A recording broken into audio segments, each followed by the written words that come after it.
My girlfriend lost a game of truth or dare and had to kiss a guy. Before our lips could even touch, Leo Vance shoved me aside and kissed her himself. Leo, stop. It's my fiancé's birthday, for God's sake, Chloe said, pretending to be angry as she tapped him lightly on the chest. Everyone stared at me, sprawled on the couch where he'd pushed me, too stunned to even breathe. Leo just grinned, completely unconcerned. Come on, man, don't get bent out of shape. We're all friends here. It was just a dare, Chloe chimed in, trying to smooth things over. It was just a game, Ethan. Don't be a poor sport. Everyone in the room expected me to fly off the handle. Instead, I just took off my engagement ring, walked over to her childhood friend, and gently slipped it onto his finger. Send me an invite to the wedding. You taste sweet, Chloe. What have you been eating? Leo's suggestive voice filled the private room at the bar. Chloe, who had been looking at him with a playful pout, suddenly noticed the dead silence. Only then did her eyes land on me, still on the couch. She pushed away from Leo and, feigning anger, gave his chest a soft thump. Hey, it's Ethan's birthday today. Leo laughed it off. What? We're all adults here. He's not going to be that sensitive, is he? It was a dare. His words hung in the air, and no one dared to make a sound. This wasn't some harmless penalty like a flick on the forehead. It was a kiss. People were already cringing, bracing for the explosive argument that always happened whenever Leo was involved. But all I did was slowly remove the engagement ring from my finger. I walked over to Leo and slid it onto his hand. It was a surprisingly perfect fit. I smiled. Let me know when you set a date. The entire room, including Leo, was speechless. Ethan, it was just a game. Are you serious right now? Chloe's voice was cold. I know, I said with a light laugh. Just trying to help you guys have a little more fun. The color drained from Chloe's face. Leo put an arm around her, stroking her hair. Look, my bit. I didn't think he'd be such a sore loser about it. He pulled the ring off and tossed it at me. Here, take it back. Don't be mad. It didn't mean anything. The ring hit me in the cheek before clattering to the floor. Everyone stared wide-eyed, but I just bent down and picked it up. Well, if you don't want it, I guess it's useless. And with that, I dropped it into the nearby trash can. Ethan, are you crazy? That was your engagement ring. Somebody get it out, quick. Where did it go? I can't find it in all this crap. A few of our friends scrambled to dig through the bin, which was already overflowing with watermelon rinds, banana peels, and even someone's vomit. It was impossible to find a small ring in that mess. Leo was stunned. He turned to Chloe. Chloe, why is he reacting like this? Did I really go too far? But you and I have always been like this. The next second, Chloe grabbed his hand and pulled him toward her. Everybody, stop looking. They all froze, huddled around the trash can, and looked at her. Her eyes were like ice, boring straight through me. If you can't handle the game, why did you play? Now you've made everyone miserable. Are you happy now? The accusation knocked the wind out of me. Leo kissed my fiancée, and by letting it go, I was the one ruining the night. The old me would have screamed, would have pointed the finger at Leo and torn him apart.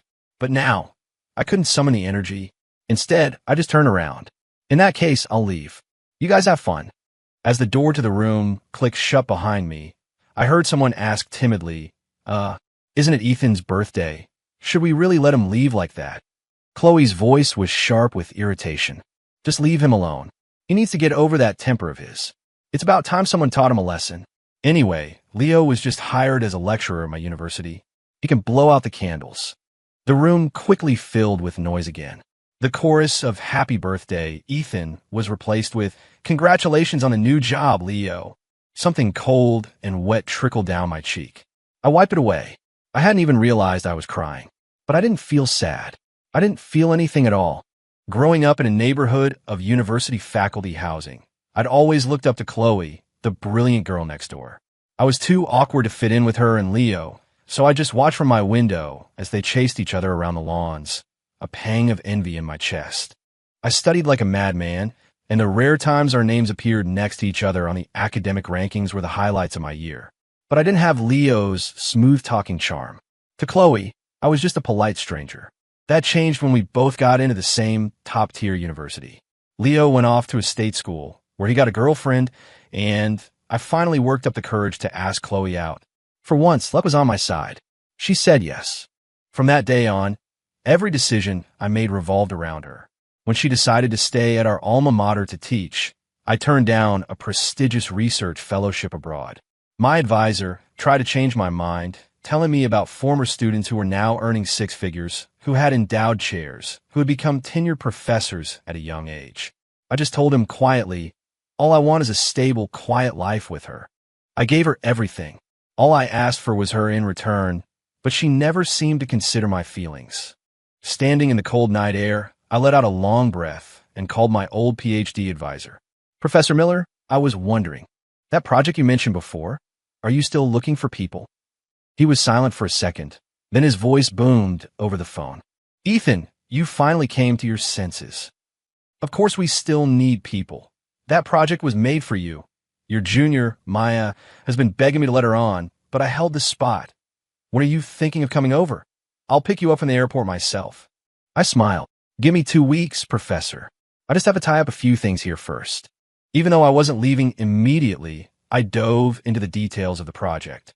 Ireland was on a different time zone, so by the time I hung up, it was already getting dark there. Here, it was the dead of night. My head was spinning. I drew a hot bath and sank into it, feeling the tension seep out of my muscles. A wave of exhaustion washed over me, and with soft music playing, I drifted off to sleep. I was jolted awake by the sound of the front door opening. Ethan, it was Chloe's voice. It moved from room to room, growing more impatient. Finally, the bathroom door was pushed open. Her voice was heavy. Ethan. Her gaze was accusatory. I had no idea what she was angry about. Was it because I wasn't waiting for her in the living room like I used to, ready to start a fight about her and Leo? You're back. Sorry, I must have fallen asleep. I didn't hear you. I held onto the edge of the tub and turned my head. Could you please get out? My tone was polite but distant. She frowned. She pinched the bridge of her nose, looking exhausted. The reason I'm so late is because Leo got wasted. His ex has been harassing him again, and I didn't. I know. You were playing the part of his girlfriend for him. She froze. I offered a small smile. You're not mad. I laughed. What's there to be mad about? You guys grew up together. What's the big deal about pretending to be a couple to help him out? For a second, Chloe looked at me with utter disbelief. I waited, but she didn't move. Finally, I stood up and reached for a towel. We'd lived together long enough that there was nothing she hadn't seen, but for the first time, I felt a creeping self-consciousness. I wrapped the towel around my waist and turned to leave. She grabbed my wrist. Ethan, if you have something to say, just say it. I paused. What do you want me to say? She hesitated. You usually have a lot to say. I thought about it. It was true. In the past, every fight about Leo ended with me being the one who wouldn't let it go, who kept pushing and demanding. But I was starting to realize that you only lose control like that when your heart is full of love. Now I felt nothing, and I had nothing left to say. I gently pulled my arm from her grasp. Don't be dramatic. It's after 2 a.m, and I have to run experiments tomorrow. I yawned. You should get some sleep too. I'm going to bed. Good night. With that, I got into bed and closed my eyes. For a moment, there was silence from the doorway. Then, slam. The force of the door slamming shook me from the edge of sleep. It was Chloe. She'd stormed out. I knew why she was mad. For once, she had offered me an olive branch, and I had refused to take it. I slept surprisingly well. The next morning, I was yawning and about to order breakfast on my phone when I walked out and saw a birthday cake on the table. Chloe was sitting behind it. Happy belated birthday, Ethan. I stood there, frozen, the payment screen for my order still open on my phone. I know you were upset about last night, and we really couldn't find a ring. Her long, slender fingers pushed her phone across the table toward me. You picked out the last ring, but since I'm the one who lost it, let me get the new one, okay? Consider it my apology. Leo is just immature. You shouldn't take him so seriously. Kissing is a big deal to us, but he's always been reckless and casual. Wow, you got me a custom cake? Thank you. My sudden interruption cut her off completely. She stared at me, dumbfounded. Ethan, I leaned over the cake, reading the frosting, wishing my love, happiness, and joy. That's a really sweet message. Thanks, I love it. She frowned. Ethan, I was already getting out plates and a knife. Hearing my name, I looked up. What? She looked down for a second. Nothing. My voice was bright with genuine pleasure. This bakery has the best cream cheese frosting in the city. I can never get an order in. You really went out of your way. She mumbled, her mind clearly elsewhere. Ethan, about the ring. Here, I said, cutting a smaller slice and placing it in front of her. You should be able to finish this piece. Don't let it go to waste. I then picked up the larger slice for myself and took a bite. Is this a new flavor? It's really good. Ethan, she was frowning now. Could you at least look at what I'm showing you? I glanced down. Her phone was open to the men's ring section on the Cartier website. My hand trembled slightly. I couldn't imagine how ecstatic I would have been if she had shown this to me just one day earlier. But now I just savored another bite of my favorite cake. No, thanks. It's all just marketing hype. Too much trouble. Ethan, Chloe looked at me as if I'd lost my mind. I smiled. Seriously, I don't care about that stuff anymore. Don't waste your money. Getting me this cake was more than enough. I finished my slice and put the empty plate on the table. I have a meeting this morning, so I have to head out early. Remember to put the plates in the dishwasher. I turned and went into the bedroom to change. Scrape, the sound of chair being pushed back. I turned my head. Chloe was grabbing her phone. Fine, I'll order one for Leo. He actually appreciates things like this. With that, she stormed out, slamming the door behind her. Her slice of cake was untouched. I didn't see her at the university for the next few days. That's gorgeous. The cut on that is the most intricate I've ever seen. And a girl bought it for you, Leo. A woman who buys you Cartier is a keeper, man. You should lock that down hot. When I walked into the faculty office, a group of colleagues was crowded around Leo, joking with him. I glanced over. On his finger was a classic Cartier love ring. Someone once said the design symbolized a love true until death. Haha, it's just a gift from a friend. Don't go spreading rumors. Leo laughed, but his eyes kept darting over to Chloe, who was sitting quietly at her desk. When he saw me, his eyes widened in mock surprise. Oh, hey, Dr. Hayes, what did you get here? Chloe didn't give me this ring, so please don't get the wrong idea. He had made eye contact with me the second I walked in.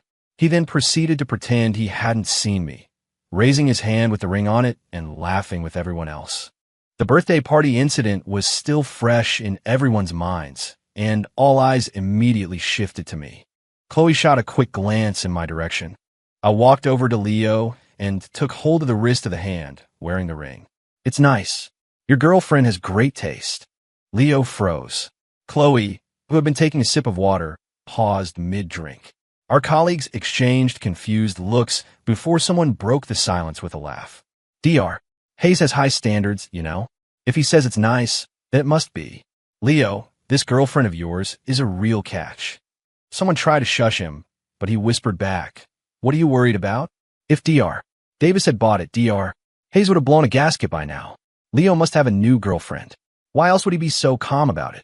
A wave of realization washed over the group. When did you get a girlfriend, Leo? You kept that quiet. He's already wearing the ring. When's the wedding? Must be someone with money, right? That ring isn't cheap. Let me see it again. The design really is beautiful. Amidst the chorus of praise, Leo smirked and looked at me. I don't know how my girlfriend picked it. I just casually mentioned I liked it, and she bought it for me. I never expected. Take it off. The interruption was sharp and sudden. Leo looked taken aback. He turned to Chloe. Chloe. Chloe stood up, holding a lesson plan for her undergraduate class. I can't believe you're parading that tacky thing around every office. How embarrassing for you. Leo looked hurt. Chloe. She ignored him. Instead, she gave me a long, meaningful look. And Dr. Hayes, you might want to get your eyes checked. With that, she strode out of the room. I had no idea what I'd done to set her off this time. I complimented the ring she bought, so why was she upset? After my class, I got a text from Chloe. Let's get dinner tonight. It seemed she had finally figured out something was wrong. That was fine. I had a few things to say to her, too. Okay, I'll head over after I finish my experiment. I pushed to finish my lab work so I could meet her by 7. But when I was done, the lab door wouldn't open. It was locked. Normally, the lab doors weren't locked until after the 11 o'clock safety check. It wasn't even 7 yet. What was going on? My phone was in my locker outside. I had no way to call anyone. The lab was on the 8th floor, so jumping wasn't an option. Luckily, someone was walking by in the hall. I started banging on the door frantically. The soundproofing was good, and it took a massive effort to get their attention. When I saw who it was, my heart sank. It was my junior colleague, Maya Chun, the one who had desperately wanted the Ireland research spot that Professor Miller gave to me. She hadn't been my biggest fan lately. I mouthed my predicament to her through the small window. She just shook her head and walked away. My stomach dropped. Did Chloe know I was trapped in here? I had to get out. I looked around for something to break the lock, but every piece of equipment was worth a small fortune. I couldn't bring myself to damage anything. Defeated, I slumped against the door and sat on the floor. Click! The lock on the door behind me turned. I jumped to my feet. Maya was leaning against the doorframe, dangling a key. The professor with the master key, Dr. Vance, had already left. I had to go to another department and fill out a bunch of forms to get a spare. Took a while. You're not too traumatized, are you? I was stunned. Dr. Vance, as in Leo Vance. Maya twirled the key on her finger and scoffed. Who else? I paused. Thank you. I'm in a hurry right now, but I'll buy you dinner later. About the Ireland spot. If you're going to apologize, save it. She turned her back to me and waved a hand over her shoulder. I'll surpass you one day, senior. It was already 7:30 by the time I got out. I rushed to the restaurant, and in my haste, I tripped on the stairs and scraped my knee badly. A waiter helped me to the table we'd reserved, but a couple I didn't know was already sitting there. Excuse me, sir, are you sure you have a right table? This one was reserved by this couple some time ago. The waiter informed me. I stood there, confused. My phone buzzed with a notification. I opened it. It was a new post from Leo. Thanks for the epic birthday surprise, babe. I'm not mad anymore. The picture was of a massive, 5-tiered cake. Leo was front and center, surrounded by a dozen friends setting off party poppers, showering him with confetti. He had his arm around someone whose face was covered with a cat sticker. But I knew who it was. It was Chloe. I glanced at the date on my phone. Oh, right. It was Leo's birthday. Sir, would you like to reserve a table now? My knee was throbbing. I shook my head. No, thank you. Could you tell me where the nearest urgent care is? I didn't call Chloe. I had torn a nasty chunk of skin off my knee, and the waiting room was packed. By the time I was cleaned, stitched, and bandaged, it was late. It was after midnight when I got home. I opened the door to a pitch-black apartment and jumped when I saw a figure sitting in the living room. I flipped on the light, my heart still racing. Chloe, why are you sitting in the dark? She looked up. Her eyes were bloodshot. Ethan, it's almost 3 in the morning. Yeah, I had work late. She paused, then said, as if testing the waters, last night. I didn't make it to our dinner. I know. It's fine. I took off my jacket. You were mad at him. So, you obviously had to make it up to him. His birthday was the perfect opportunity. Wow. She grabbed my hand. She was still sitting, looking up at me. His party isn't over yet, you know. I didn't understand. I came home early. I blinked. Why? Her grip on my hand tightened. I was waiting for you to call me. I was stunned for a moment, then I pulled my hand away. She held on tight, making us struggle. It's fine. I trust you guys. As she watched me change my shoes and get ready for bed, her expression flickered. You're not angry. My voice was flat. No, Ethan, I don't know if it was my imagination, but her voice seemed to tremble. I cut her off. Chloe, can we talk about this tomorrow? Please? I gave her a tired smile. I'm exhausted. We can talk for as long as you want tomorrow. I went into the bedroom. She never came in, not even by the time I fell asleep. But this time, I didn't hear the front door slam. When I woke up the next morning, she was gone. She wasn't in her office, either. She had gone to supervise a lab session early. That afternoon, I started typing a text. Is Leo busy tonight? We should get dinner. I have something I need to tell you. Before I could hit send, the office door flew open. Ethan Hayes, where the hell did you hide my fountain pen? Leo grabbed the collar of my shirt with both hands, nearly yanking me out of my chair. My colleagues rushed over. Dr. Vance, calm down. His eyes were red-rimmed. I'm sorry, but that pen was a gift from my grandfather. It means everything to me. Dr. Hayes, if you wanted to look at it, that's fine, but please, just tell me where it is. Grandfather? Pen. I was completely lost. Leo's grandfather had been a renowned physicist, a giant in his field. Before he passed, he had given Leo a single fountain pen, hoping he would follow in his academic footsteps. I had immense respect for the man. Why would I steal his pen? I left it in the lab yesterday and forgot to grab it. You were the only one working in there at that time, Dr. Hayes. I promise I'll never speak to Chloe again if you just give me back what my grandfather left me. Leo dropped to his knees in front of me, his jaw clenched and his eyes burning with tears. Everyone's gaze fell on me. They all knew how often I fought with Chloe over Leo. Amidst his sobbing, someone said, "Dr. Davis, maybe you should say something." I looked up. Chloe was standing in the doorway. "Ethan, just give it back to him. If you like it that much, I'll buy you a new one." She held her phone out to me. "You know the password. Pick anything you want. It doesn't have to be a pen." I looked at her phone, then back at her and laughed. What is that supposed to mean? She avoided my eyes. "That pen is incredibly important to him. I'm not blaming you. I know I've put you through a lot lately. It's understandable you'd act out." A helpless smile touched my lips. "But you know me better than that, don't you? You know what kind of person I am." She didn't answer. Leo continued to sob quietly, shooting glances in my direction. Murmurs of sympathy started to fill the office. A man doesn't cry like that unless he's truly heartbroken. That pen was his grandfather's last gift. "Yeah, whoever took it should just give it back." "What are you crying about?" A new voice cut in. "You're the one who locked my senior in the lab, and now you're blaming him for taking your pen? You couldn't put it in your locker outside? You can't even keep track of your own things?" The untimely reprimand stopped Leo's tears cold. I turned around. Maya Chun was standing there, holding an iced Americano. My colleagues were confused. "Ms. Chun, what are you talking about?" A USB drive landed on the desk with a clatter. "Security footage. I had a friend in IT recover it. Let's see how Dr. Vance waited for Dr. Hayes to go into the lab before locking the door." Swat. The drive was snatched from the desk. Leo clutched it in his fist. "Maya, Ms. Chun, there's no need for this, is there?" Maya smirked. Scared. In a swift motion, she grabbed the USB drive back and plugged it into a computer. It contained nothing but old experiment data and lesson plans. There was no video. "You tricked me." Leo's eyes went wide. Maya's smile was cold. "Why would you be scared if you didn't do it?" "You." Leo turned desperately to Chloe. "Chloe."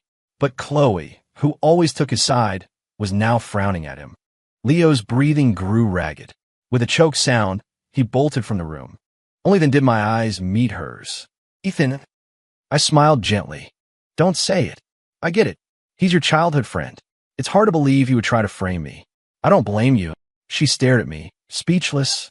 "Let's have dinner tonight, Professor Davis." My smile was warm. "Do you have plans with Dr. Vance? If you do." "No," Chloe said, her voice firm. I was a little surprised. Then I smiled again. "Great. 7 o'clock tonight. I'll make a reservation." "Can we eat at home?" she asked, looking at me intently. It made no difference to me. "Sure. I'll pick up groceries." "No, I'll take care of it." I didn't argue. That evening, the moment I opened the door, an arm linked with mine. "Oh my goodness, look at you, Ethan. You've grown into such a handsome young man." "Honey, come look." I stared, dumbfounded, as Chloe's parents materialized in our living room. I shot a questioning look at Chloe. She came over and leaned into my arms. I thought it was time we told my parents. They were going to find out about our engagement sooner or later. As if on cue, her parents beamed at us. "So, when's the wedding? Do you want to have it back home, Ethan, or here? We could even do 2 ceremonies if you'd like." The words I planned to say were swept away by their overwhelming enthusiasm. I looked at Chloe. She was smiling warmly as she produced a red velvet ring box. Inside was another engagement ring from a different brand. It was a design I had always loved. Had she had one custom made for me? I instinctively pulled my hand behind my back. Her parents' smiles faltered. They looked from their daughter to me. What's wrong? Didn't you two discuss this?" The joy in their eyes faded, replaced by a look of pitiful confusion. I could be done with Chloe, but her family had been neighbors with mine for decades. Mr. and Mrs. Davis had always been kind to me, and after Chloe and I started dating, they had spoiled me rotten. The Patek Philippe watch sitting in my drawer was a gift from them. "No, it's not that. I haven't washed my hands. I just got out of the lab." "Oh, don't be silly. That doesn't matter." Mrs. Davis's face lit up again. She affectionately took my hand. Chloe's eyes curved into a smile as she took my hand from her mother's and gently slid the new ring on my finger. She was already wearing the matching women's band. 2 thick red envelopes were pressed in my hands. I smiled. "Thank you, Mr. and Mrs. Davis." Her parents exchanged a meaningful look. Still calling us Mr. and Mrs. Davis?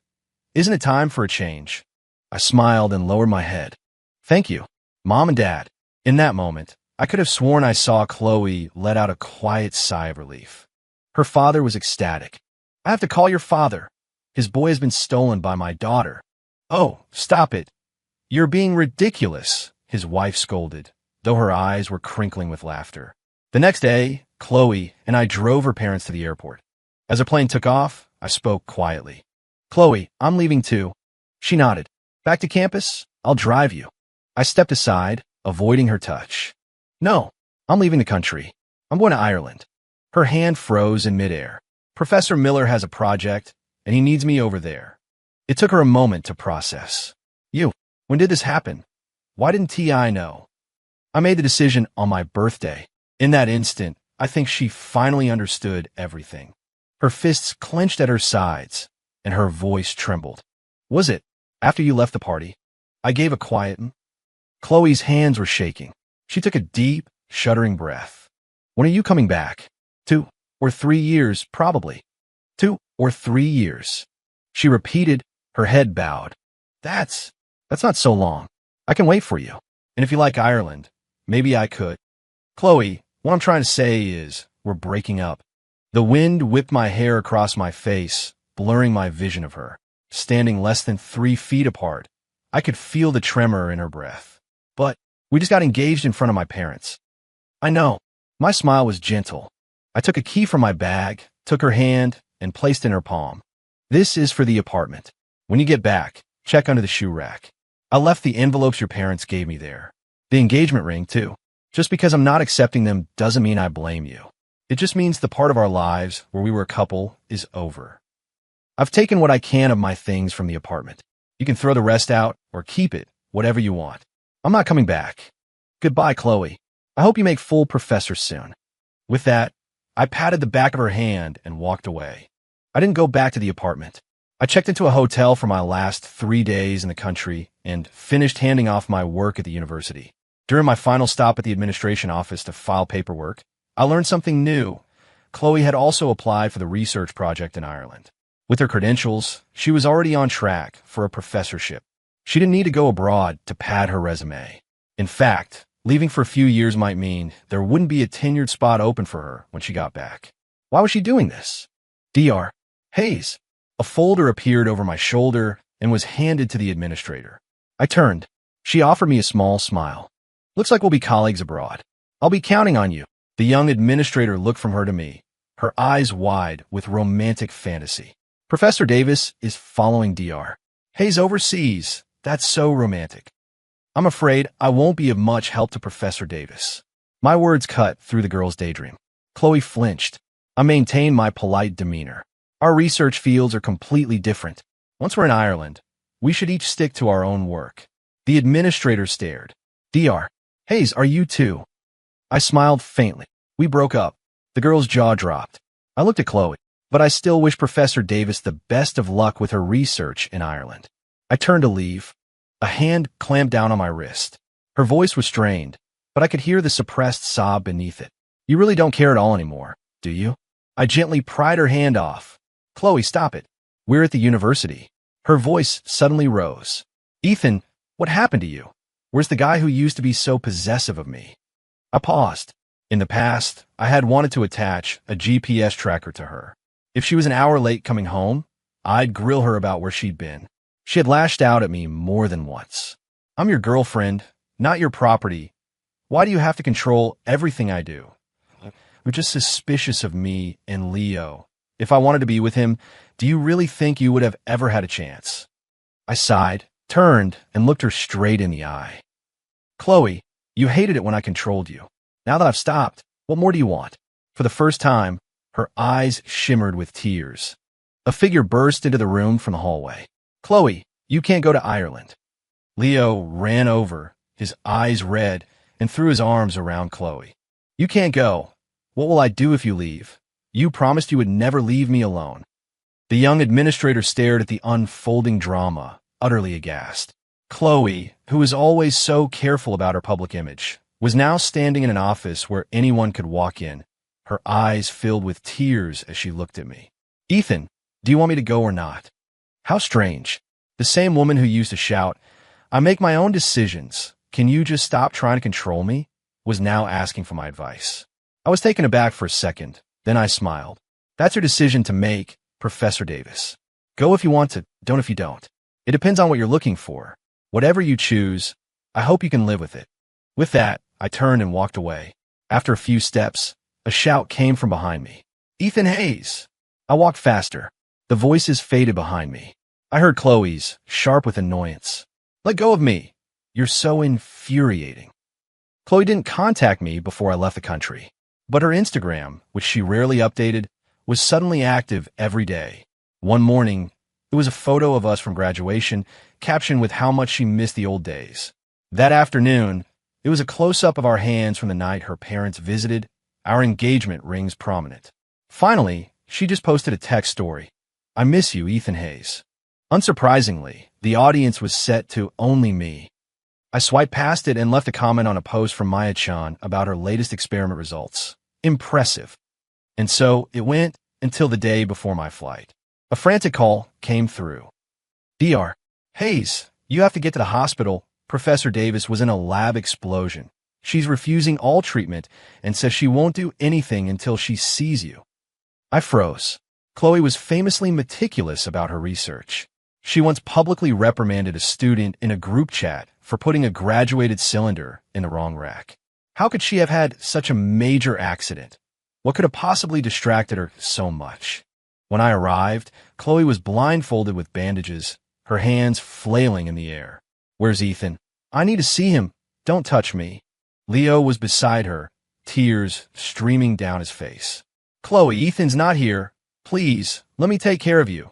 The doctor said the bright light damaged your eyes. You need treatment right now. Please, just stop asking for him. I'm begging you.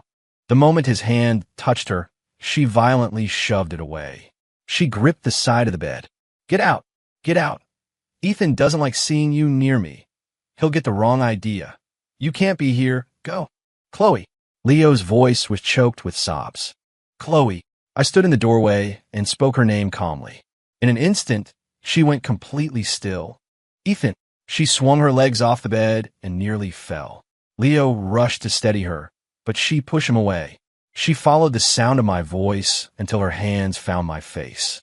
On the sterile gauze covering her eyes, two dark, wet patches instantly appeared. It's you. You came to see me. She wrapped her arms around me, her body trembling in my embrace. Don't go. Ethan, I was wrong. Please don't leave me. I didn't move. The doctor said you shouldn't be crying.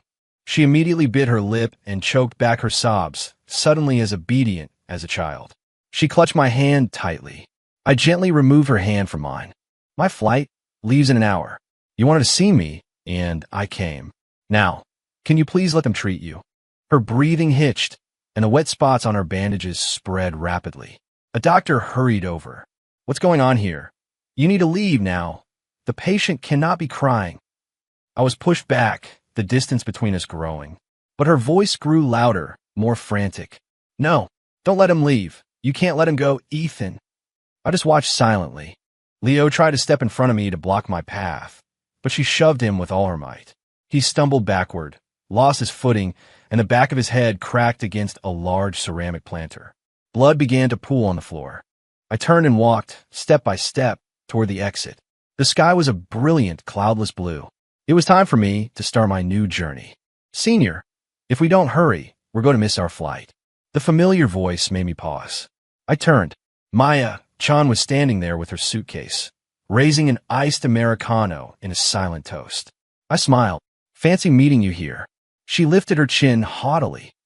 I had to pull a lot of strings to get on this project with you. Come on, we don't have time to waste.